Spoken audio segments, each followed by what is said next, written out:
Okay, so we will talk about secondary storages today.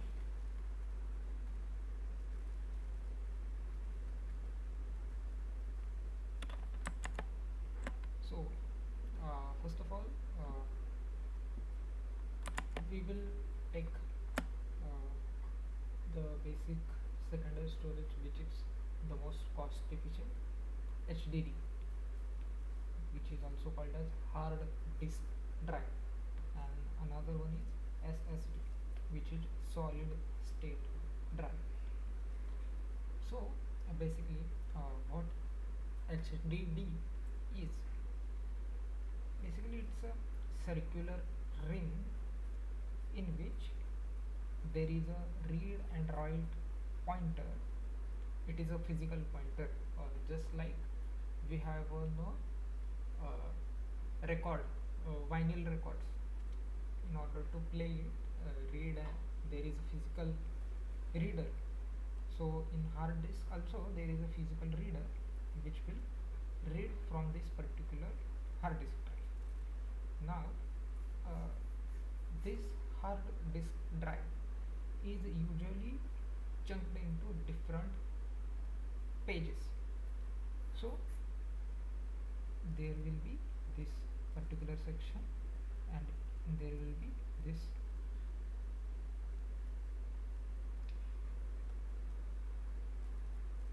cuts or subparts of the particular hard disk drive. Each of these will contain a page. So each of these will have a page. So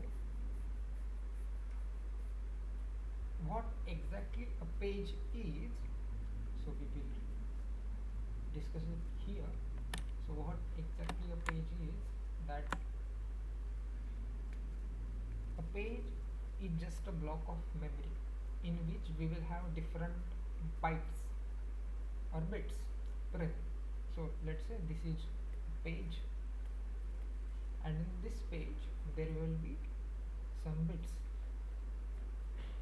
Okay, so usually we have a 4 kilobyte of page in operating systems, or we also have 8 kb of page or 16 kb of page. It is usually 2 to the power n size of page. So it will have 4 into 1024 bits, which comes to 496, I guess. Yes, 496 bits will be present in one page of our hard disk. Okay, so each of the page will contain different amount of data that we store in the hard disk drive. Okay,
okay, so I hope my audio is more.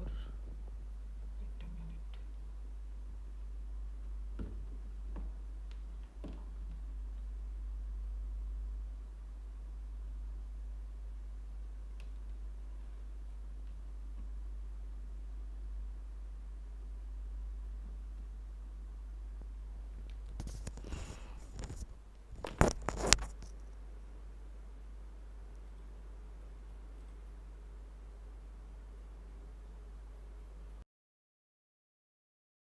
Hope my audio is now more.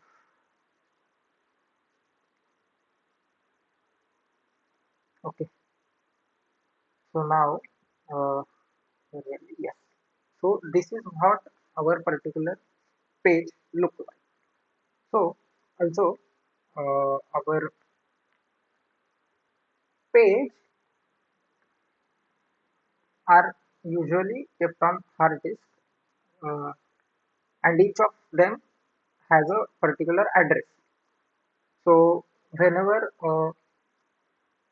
our CPU wants to read from our memory, sorry, secondary memory, and it wants to access some bits that are stored. So let's take an example. Okay, so this is my file. Okay, so this is a single file here. So this is some dot C file. Okay, some dot C file that is present, or I want to save on my hard disk. So let's say it is of size 1 KB. So 1 KB is the size of this particular file, and I want to store it on my hard disk. So what I will do is I will grab a page which at least have 1 KB of size remaining on the its remainder of bits. So I need 10,024 bits remaining in a particular page where I can write my particular file. So for example, let's say there are no pages that have this much. So I will grab a new page, a brand new fresh page. Or let's say I am writing the first file onto my hard disk. So this will be the fresh write of our data onto our singular page. So let's say 1/4 of, so this part is being occupied by our dot C file. So 1.c file. Now let's say I want to save another file called as 2.c file, which will be of around 1 KB as well. So when saving this file,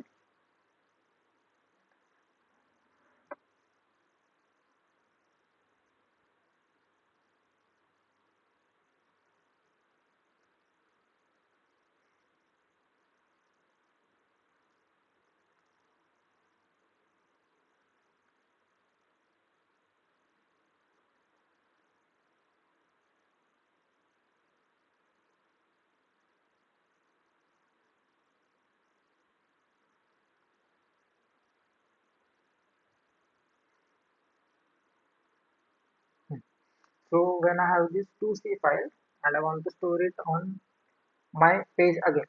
So what I will do is I will find a page which has at least 1 KB of data space left, when 1 KB of space left, so that I can write my data. So here I have this particular space free, so that I can overwrite, right?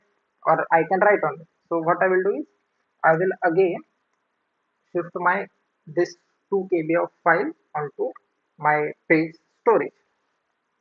So this block will be occupied by my 2.c file. So now what happens when I want to retrieve 1.c file? I cannot retrieve a singular chunk of my page. Whenever in operating system basically, whenever I want to grab a particular bit present on my particular uh, secondary storage, what my memory needs to do, it needs to grab the whole page into memory. So whenever my CPU wants to read, or my system wants to do any operation, it should grab the whole page into my primary memory. So what it will do, it will grab this particular page into my primary memory. So this whole page is brought into my primary memory. And when it does, when I read 1.c, I already have 2.c in my main memory. So when again I tell my computer or CPU tells itself that I want to perform operation on 2.c. It doesn't have to go to secondary memory. right? So how does it help? So I will tell that whenever we have a CPU and it wants to access some data, so there are also L1, L2, L3 cache. Also, it has its CPU has its own cache, right? L1, L2, and L3. So, so I will tell you that each of there are different cores present on the CPU. I am not talking about threads. I am talking about uh, CPU. So CPU cores are there. Core. So each core has its L1 and L2 cache, and L3 cache is bigger, but it is shared by all of the CPU. So whenever CPU wants to do, let's say, it wants to execute a for loop. So what it does is it stores it in its cache so that it can perform operations faster. So all of that engineering is done by the CPU engineers, the one who developed this particular display. So we know that L1 cache will be faster to access, L2 cache will be a little bit slower, L3 cache will be a little bit slower, and our main memory will be the slowest memory of them all, right? From these four. But my secondary memory is slow by a lot far margin. So let's say I have main memory here. If I require, let's say, 5 milliseconds to access this, I will, or 5 nanosecond, whatever time we will require in order to access my hard disk, I will approximately require 100, 550 to 500x time. It depends on a lot of architectural components, a lot of variables. But this is what when HDD was the uh, you know uh, primary secondary storage, uh, and SSD were not invented at that time. This was the uh, factor by which we would require a lot more time. So when I want to do an operation on 1.c, I will grab the whole page, and this page will contain 1.c and 2.c as well, and it will be in my secondary memory. So what does secondary memory do? It just copies the page into secondary memory, and this will have the whole page. I will have 1.c here and 2.c here. So I can perform operation on 1.c and 2.c from the uh, primary memory itself. I don't have to go to secondary memory in order to access 2.c. So we can say that, and it is given that the whatever address uh, of my 1.c was from 0 to 1024, and my 2.c was approximately somewhere around that, let's say 10,024 to 2048, something like that, right? Or it could be anything relying between 2 to, oh, sorry, 1024 to 4096, anywhere between uh, that my so, so my 2.c is relying something between this memory address, so that whenever I grab the particular page, I get this extra added benefit. Now let's say uh, what I want to access. Uh, so we can say that if we have data grouped together, clubbed together, it will be faster to access. It will be faster to perform operations. Okay. So this was the on page level optimization. So we will go a little more further. So we will see a little bit bigger picture. We were on to the smallest part of the whole ecosystem. Now we will go a little bit थोड़ा ऊपर आते हैं. Okay. So let's say my file is of 1 MB. My file is of 1 MB, so it will be present on different pages. And whenever I want to get that particular file, I will have to go through a lot of pages that are stored into my hard disk, right? So, uh, so let's say this is the chunk of my hard disk that I am currently reading, and my whole file. I know it looks like a pizza a little bit, but yeah. So this particular, so let's say in this section, my 1 MB of file is present. So what I need to do is my whatever reader, the pointer that is present. So it will scan from here, and will go from here to here, right? So what happens? So my pointer is here, and my disk moves like this, right? So this moves like this, and I perform that operation and get that 1 MB of data into my main memory. Okay, so this was easy enough. So now let's say I want to grab 1 MB of data, but that data is spread across a lot of files, right? So whenever you can see, when you copy a large file from one place to another, or one unit to another unit, or one device to another device, it is much faster. But when you have approximately half of that data, but it is present in a lot of files, then it requires a lot of time. So why is that? We'll go into this. We will try to find the reason behind it. It's pretty simple, actually. It's about how the particular hard disk stores the data, right? So now let's consider this scenario where I have multiple files of multiple different sizes, and everything is stored on my hard disk, and I have the memory addresses, but those are very scattered across. Okay, so this is my hard disk,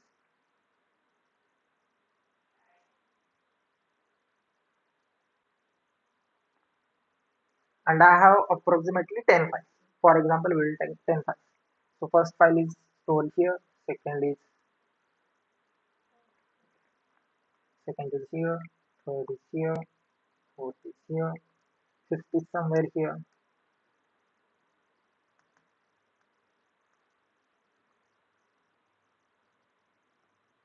fifth is somewhere here, then sixth is somewhere here,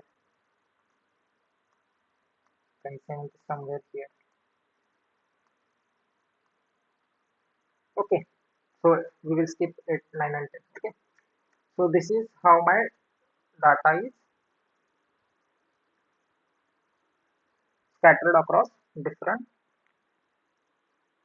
page pages. So this is my first file, this is my first file, this is my second file, this is my third, this is my fourth, this is my fifth, this is my sixth, this is my seventh, this is my eighth. Okay, so this is how my files are scattered. So whenever I try to grab file number one, what I need to do? I need to go to this, read this file, right, and store it into the memory. So I will store it into the memory. Okay. After that, what I need to do? I need to again go to this the page number two. Again copy this file. Then I need to go to three. So it was pretty easy. You see, I first go one, then the next, then the next. Now I want to go to four. Right? I want to go to four. So what will happen now? I will have to go from here to here. So my disk will spin from this position to back this position, further beyond one. So I am traveling this distance back, right? So it is physical distance that we are traveling. We are not calculating distance. We are calculating displacement. So displacement from this to this to this was much more. After that, I need to go to file, and also remember that whenever a disk wants to rotate, it usually only rotates half of its pole. It doesn't uh, rotate whole. If I want to access this, I will go from left to right. If I want to go, I go from right. It doesn't spin on only one direction. It is bi-directional movement. Okay, so it usually doesn't move whole it's it doesn't cover its whole diameter or whatever we call it. It just goes it in the half direction. So from 4, the 5 is in this direction. So I will go to this direction. After I need to go to 6, I need to go to 6. So if you observe this, while grabbing 5, I moved past 6. Right? I moved past 6 and I am again going to 6. Then I am again going to 7. Right? So these parts are different. Right? There is two axes, x and y axis. So this is my x axis and this is my y axis. So I am moving across both the axes. Okay. So in this section there are multiple parts and across that I have multiple pages.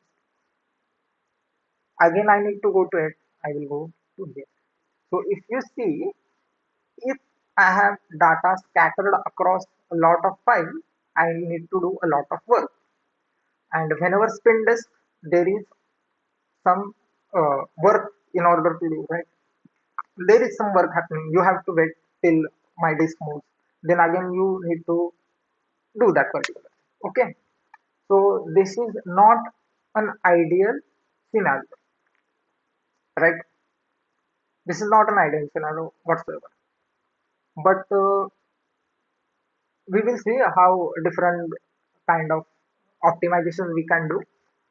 For this example, let's say I have scattered data all across the file, and this scattered data is of any uh, database management system, right? So I have my records scattered across, and these records means each table has a row, right? So this is how my data is stored, and instead of 1 2 3 4, they might be a lot of different IDs, right? It could be a list of 100, then 2000, 496, then 10 million something, then 1024, right? So we know that if you don't know, you can study about B plus C. How does that work? Correct? So we will discuss this part later as well. Okay. So in order to get this data, what we can do, what optimization we can do. We know that we want to access data. We want to access data in somewhat in that manner that I have to do minimal movement. What I want to do is I want to do minimal movement. So what I can do, whenever I have an ID, right? This is a page ID, and with that page ID, there will be page number assigned to it, right? So or file ID, let's say. So for that, I have the physical address of this particular file or record along with the file ID that comes to search. So instead of searching by file or by record, what we can do is we can search by what I'll tell you. So let's take an example here.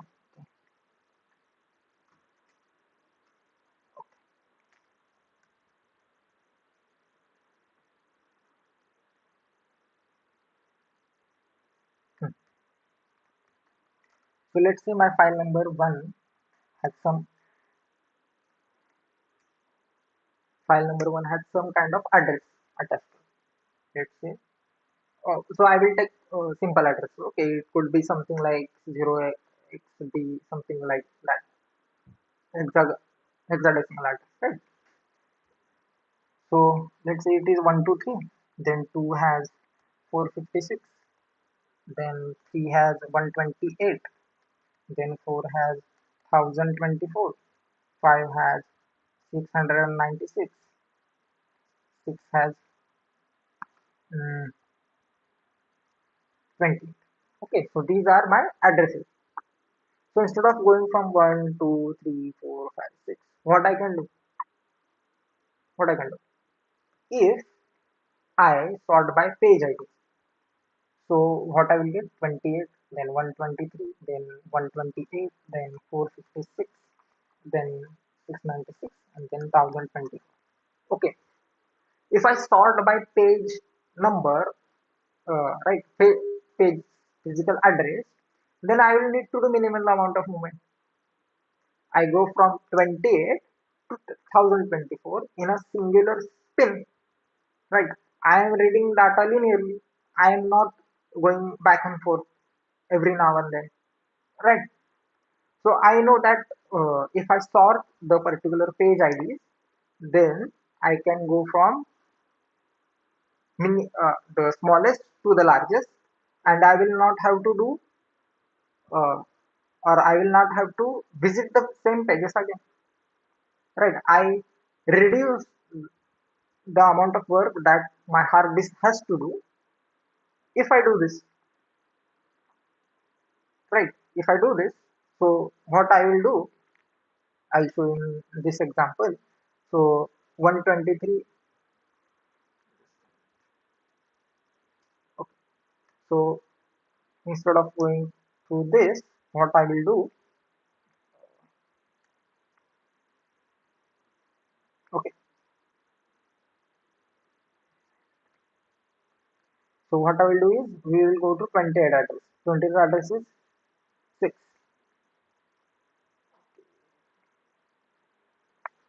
Okay, so let's take this example. We need to draw a new diagram. Okay.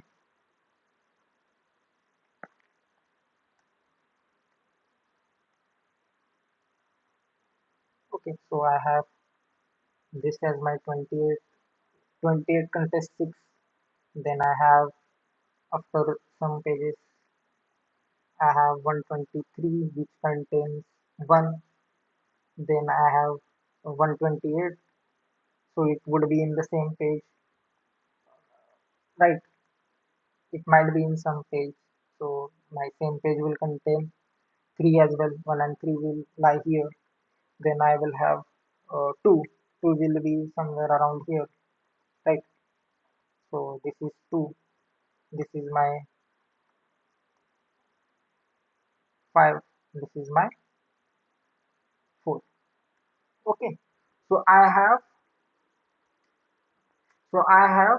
sorted my page number. So what I will do is I will go to 28 number first. I am here. After that, I am to 123. So while getting 123, I also got 128 number address. So 6 is done. After 1 is done. After 3 is done. After I go to next, which is 556. So after grabbing 556, 2 is also done. I will go to 696, which will give me the 5 as well. After 4 as well. So this is how we can optimize on HDD, right?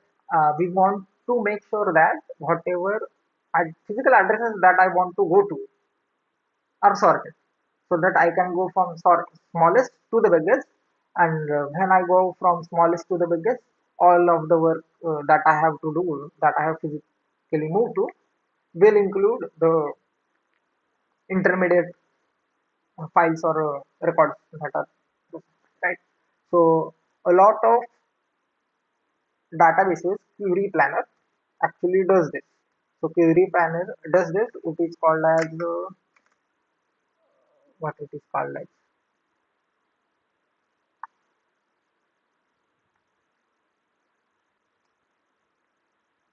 uh, bitmap. So it is called as bitmap heat scan. Okay. So it is called as bitmap heat scan. You can learn more about it. Uh, heat scan. We'll discuss it later in later videos. If you are curious now, you can go to Postgres official website, or there will be a lot of blogs. There will be a lot of videos that will explain this.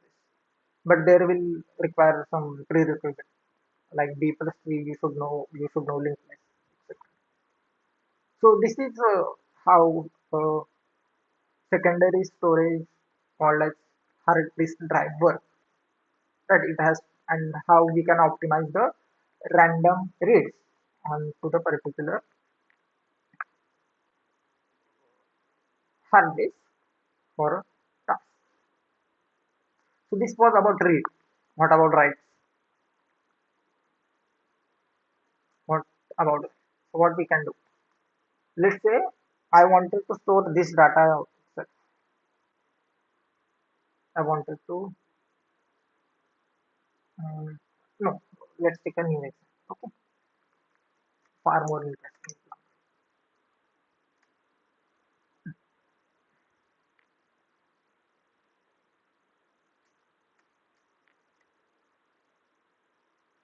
Hmm.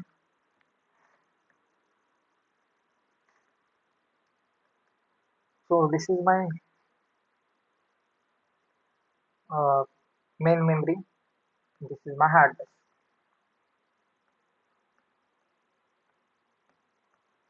This is my CPU. Okay.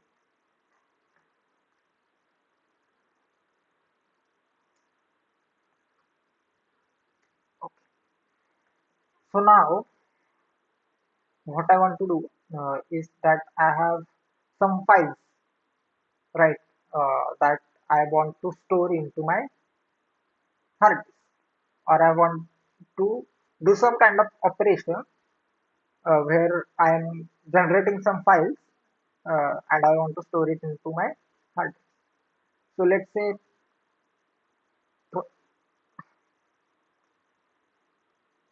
I am a server, backend server, okay, and I am creating some logs.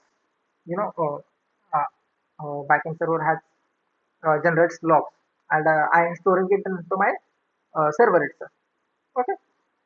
So what happens when operation is happening, and after that I am generating a log. So this is my uh, process in my main memory. It will tell to CPU that this is the log, and I want so this is the log that I have created. This is where it is present in main memory, and I want to save it on the hard disk. So this operation will happen, let's say, 10 times in each second. So in 1 second, I generate 10 logs in my system. Okay. So what will happen each time I tell my CPU to store it into the hard disk, it has to go here, store it here. After again it has to go here, store it.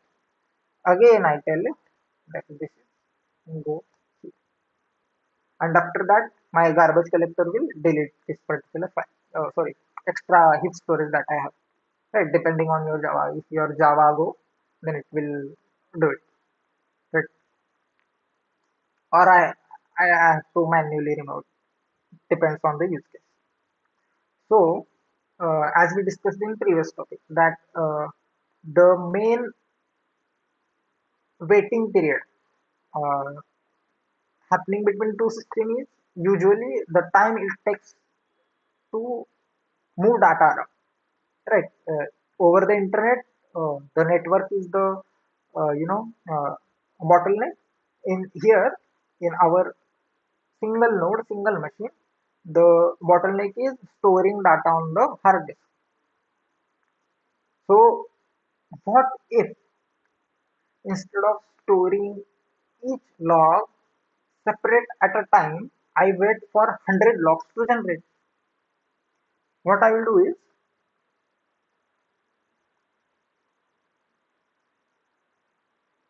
I will wait for hundreds of these logs to generate. Okay, and after that, my log system will wait. So this will be another process. This will wait for hundreds of these logs to be generated in my main memory, and then save it on the hard disk. So if you see, I generated hundreds of my logs and saved it in the hard disk.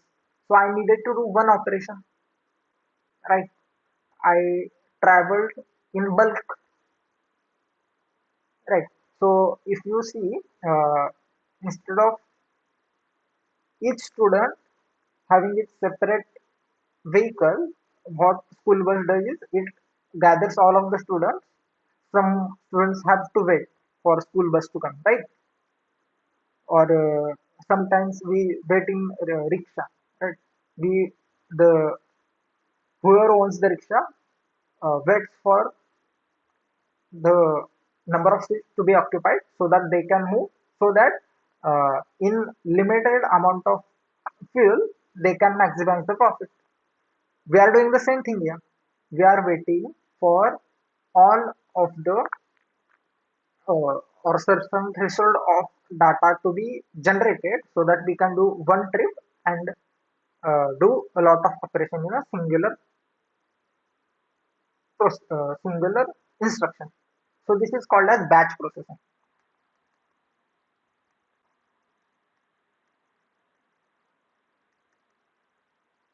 So this is batch processing.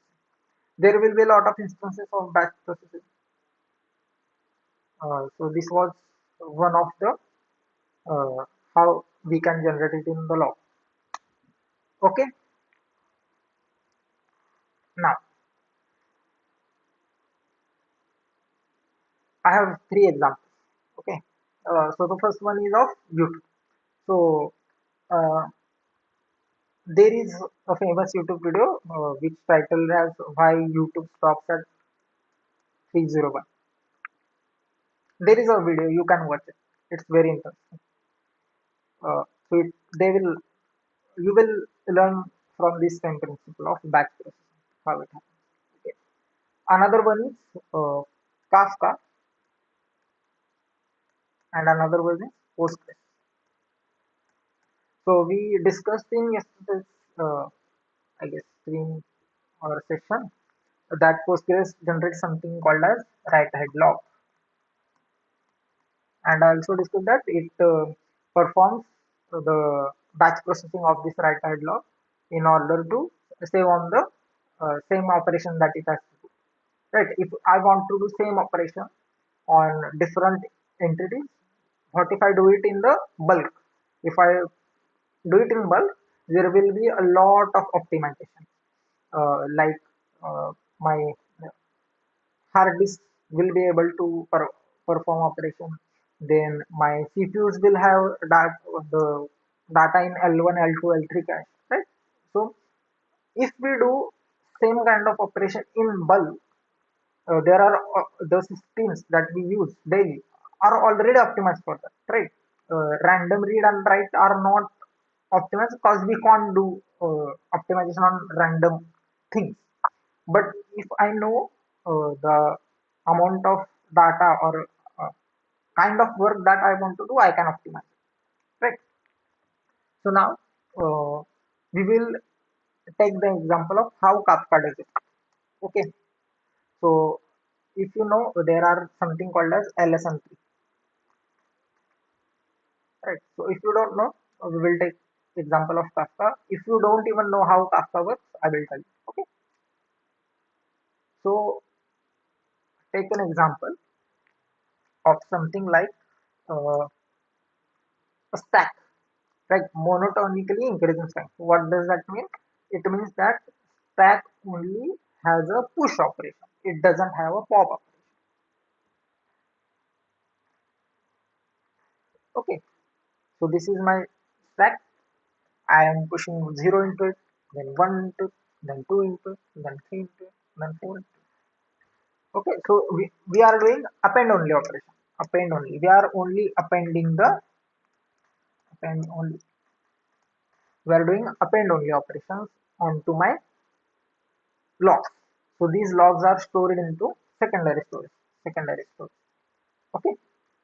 So what if uh, do instead of doing each operation at a time, I do it in bulk.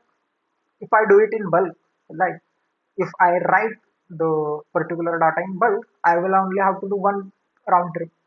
I will only have to do one round trip.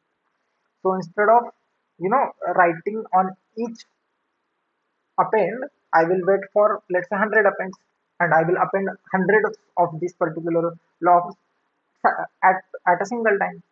So this will I will increase my uh, throughput. I don't have to sit idle in order to wait for my data to transfer, right? And if I want to read from the logs, right? So there is write operation, then there will be read operation. So what if, let's say, I want to read something. What I want to read is, I want to read a list of data. I want to read a list of data. So this is my list. Uh, 3, 15, 10, 9, 18. So what I will do is, I will identify the smallest and the largest. No, sorry. I will sort this. So this will be 3, 9, 10, 15, 18. And I will go from 3 to 18. Right? I will know the physical offset of 3. I will know the physical offset of uh, 18. I know also know that they are stored in append only matter, so they are from already sorted.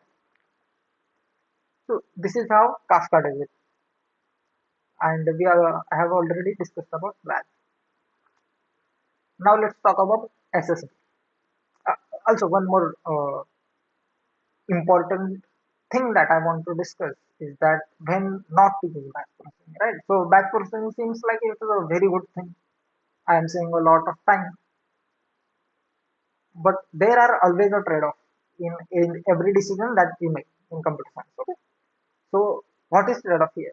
It doesn't seem like there is trade-off here. If you see, if you think intuitively, there is no trade-off to this. But what if? Not every system is same, right? Every system is not same. So what if I want to save 100 items at a time? Okay, so I have my primary memory here. There are 100 items that are present here, and I want to store them in physical memory. Okay, I am at a 98. I'm still waiting for my pool to fill up. And what happened? My particular PC shut down due to electricity outage. I lost those 98 elements that were in buffer of my primary memory. Now what to do? How can I get those 98 back? There should be something that uh, survives the crash. So what does survive the crash? You know the secondary memory survives the crash. Whatever data we store in our secondary memory, it stays as it is even if the power went on. It survives the shutdown. So what does uh, our Postgres does is, it generates a val, right? It generates a val and stores into secondary memory itself. So my one process, after my curriculum return, my one process will only generate a val and store it in the secondary memory as it is. And my another process will start executing the val. Right? So I have two different processes. One will generate val or threads or whatever you call it, and another one will execute that val. So I get best of both worlds. I can do the bulk processing and I also have the durability built in. So this is one of the trade-offs that uh, Valve gives.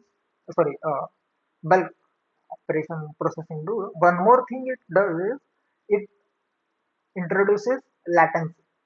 So the first item that I store into my buffer in order to execute, it has to wait till I gather hundreds of them. Right. So let's say I have something like uh, Facebook Messenger or uh, WhatsApp. Right. So whenever I type something, it should be instantaneously sent to the particular receiver. So in this operation, we can't do a what is it called, batch processing. But one thing we can do batch processing is that whenever I am sending message to multiple users, right? I am my particular device is offline, right? So instead of, and when I turn my device, the server will sorry, my phone will request to the data, and instead of getting one data at a time, I will get all of the data in my uh, my mobile secondary device. So this mobile secondary storage I will save, and after doing that, I will my presentation layer will update itself. Right. So the data is already in my memory. Whenever you open a WhatsApp after a long time, and there are a lot of matches that were waiting for you, it doesn't fetch them one by one. The waiting period is by the presentation layer, and means the UI that you see. So this was all about HDD. Now let's move to the SSD. So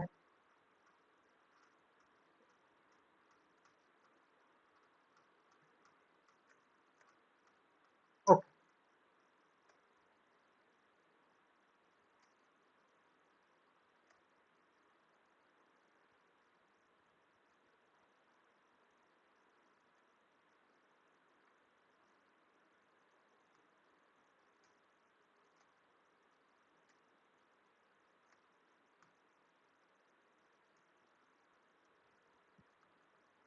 Hmm.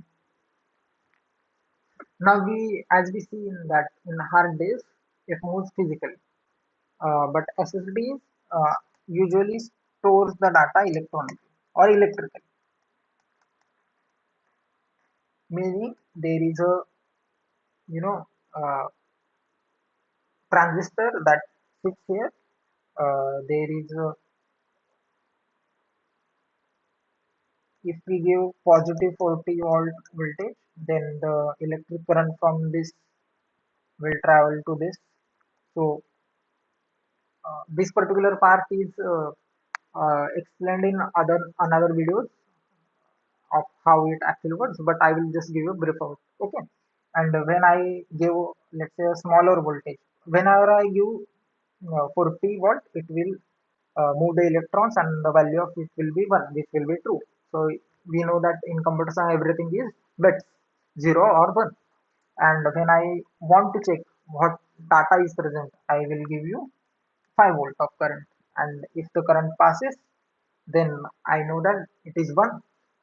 If I want to change it to 0, I will give it minus 40 volts jhatka, then the electrons will go back there, and when I pass 5 volt of current, I will not, the current will not pass.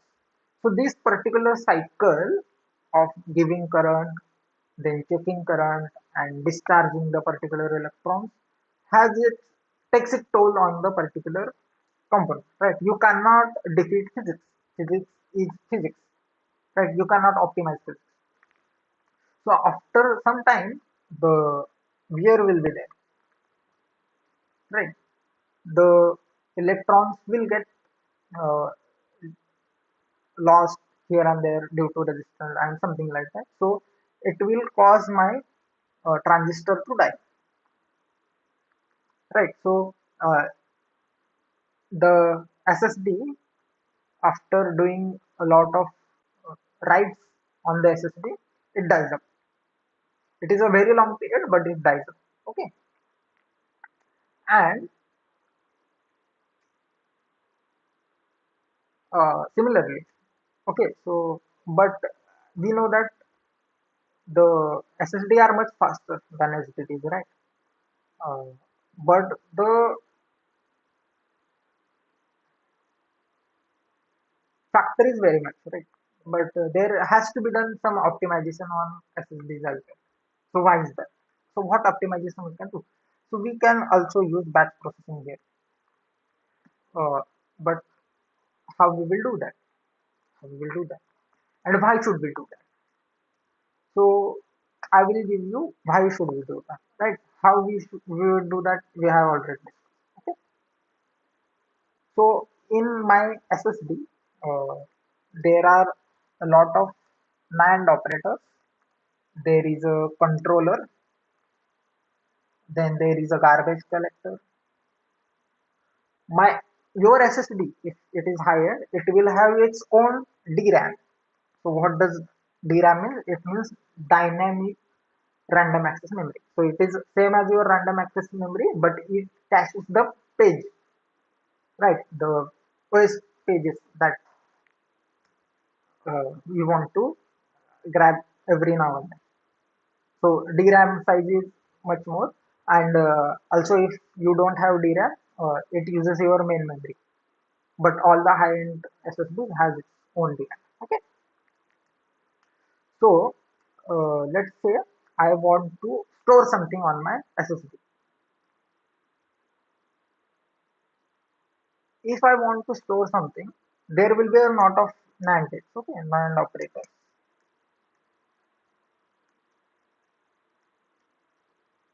So let's say I have four of them, and what I do is I tell it to grab firstly four, then eight, then six, then 124, then 900, something like that. Okay. So what I will need to do, I can only use one operator at a time. Because firstly you tell me to grab four. After I grab it, you tell me to grab it, then six, then 1024, then 900. Right. So instead of doing this, what we can do is we can give it a list. I want to go from 1024, then 8, then 6, then 2, then 96, then 124, 1, 2, then something like that, right? A list of random numbers or a random page. So we are storing the particular thing and giving it to the SSD at a one time in a bulk operation. So what my controller can do is instead of firing one NAND gate, operator at a time, it can fire four of them simultaneously. So let's say I have eight page to be grabbed. I can tell four of my right different uh, NAND operators to do to bring me two of pages. So I will tell my first one grab 6 and 2. Then I will tell my second one grab 8 and 96. Then third one this. Then remaining two to the fourth. So if you see my controller did an optimization on top of our access pattern.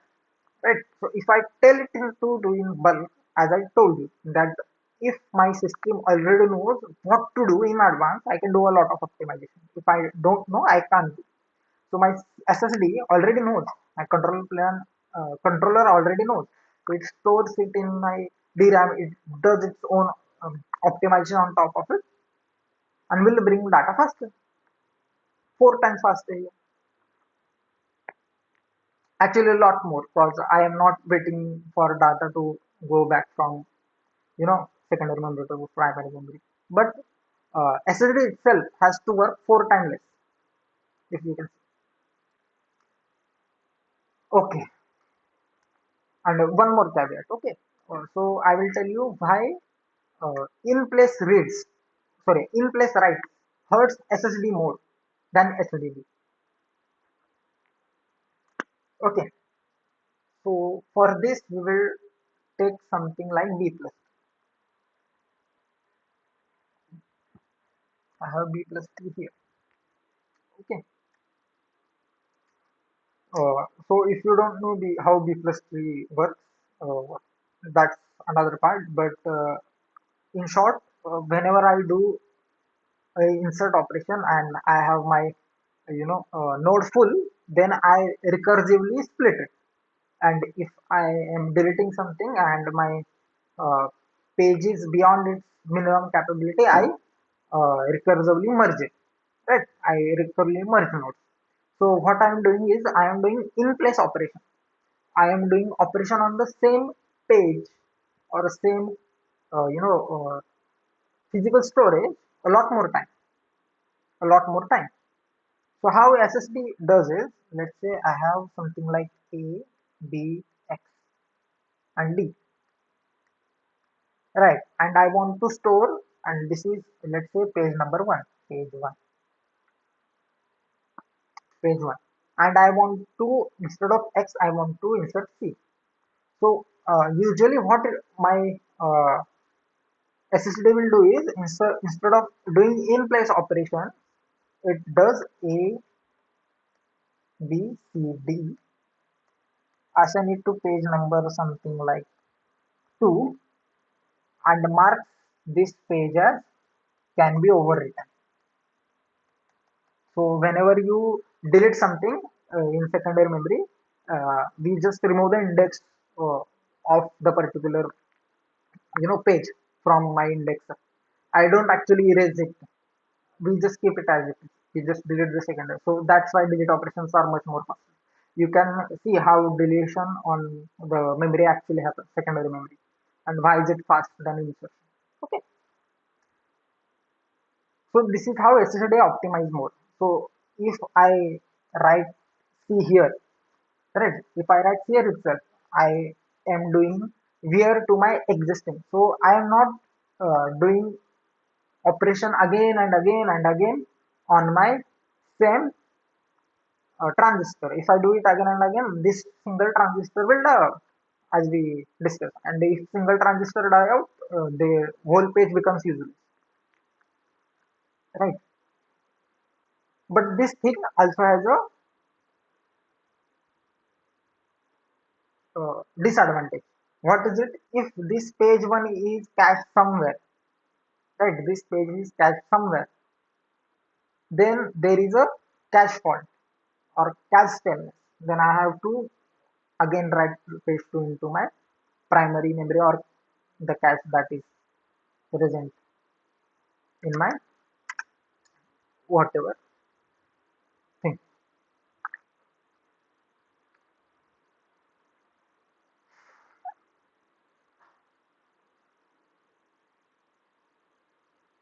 So in short, we can conclude that secondary storage are you know uh, durable, but we can perform a lot of optimization on top of it. We saw some of it.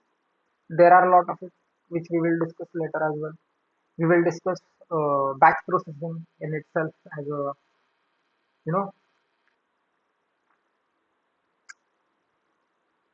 same topic in itself. So this was all of that was here to discuss about secondary storage from all those facts. See you in the